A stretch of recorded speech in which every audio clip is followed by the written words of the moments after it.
Recently, Marcos chaired the Philippine Air Force Command Conference on May 13th, with reports saying that one of the discussions was on the AFP modernization program specifically for the Philippine Air Force. The Philippine Air Force now needs multi-role fighter jets more than ever, especially with the shift made by the national government from dealing with domestic insurgency eradication issues to addressing geopolitical territorial defense issues, as the Air Force recently initiated a program. This will enable the entire armed forces of the Philippines to get all the much-needed military hardware to acquire and put into service. We previously mentioned that DND and AFP are prioritizing the multi-role fighter acquisition program, which DND plans to complete this year. We believe that was one of the things discussed in today's command conference, along with issues in the West Philippine Sea.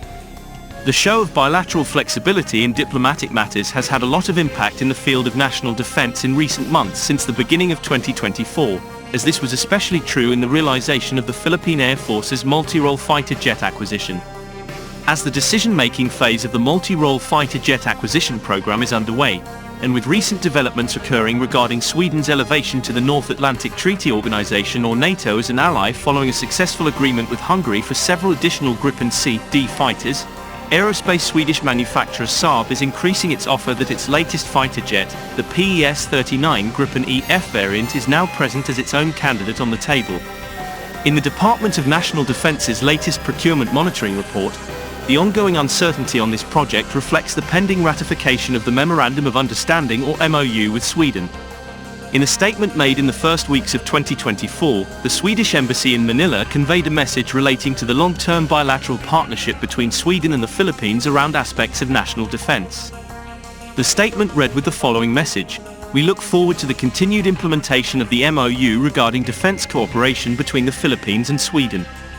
Followed by information that the MOU was signed on June 3, 2023 and ratified 3 months later.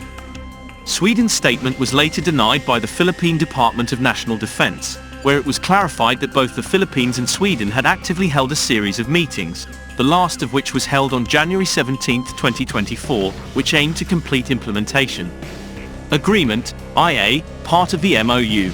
The IA is related to the provisions in the MOU for the procurement of defense equipment and equipment, abbreviated as IAPDME. This will take place in March 2024.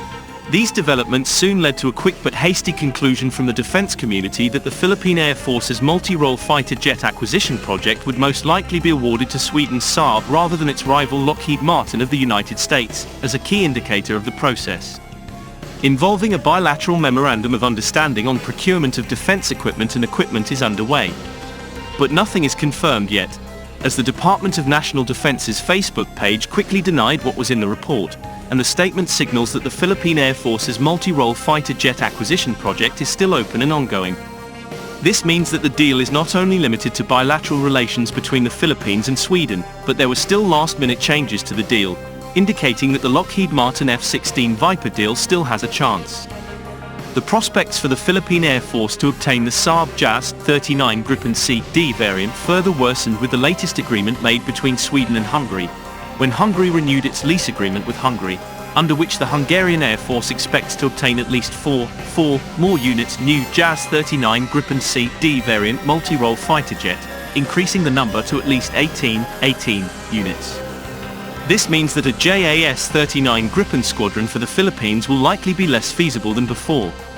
With the discussion regarding the reduction of pre-made and brand new JAS-39 Gripen C/D multi-role fighter jets to at least 10 units, less than the intended 12 units that the Philippine Air Force considers as a squadron, plus the plans laid for the second phase of the multi-role fighter jet acquisition program, gives the viability for Saab to push its newer JAS-39 Gripen E/F variant to the Philippine Air Force, although it depends primarily to the discretion of the planners of the leadership.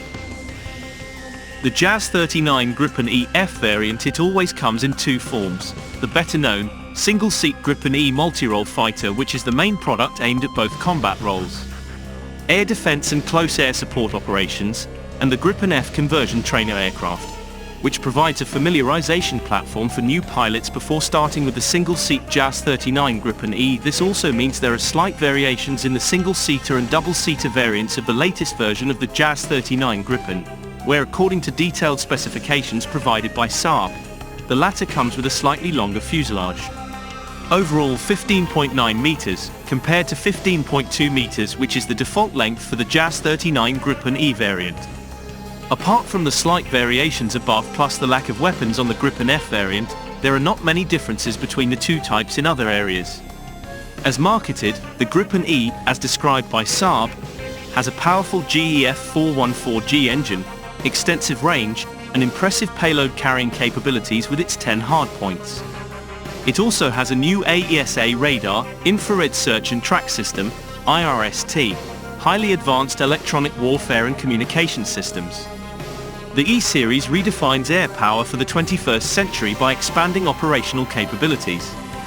Its hardpoint has been increased compared to 8 JAS-39 Gripen C/Ds, meaning that the Gripen E can carry more ammunition and fuel tanks.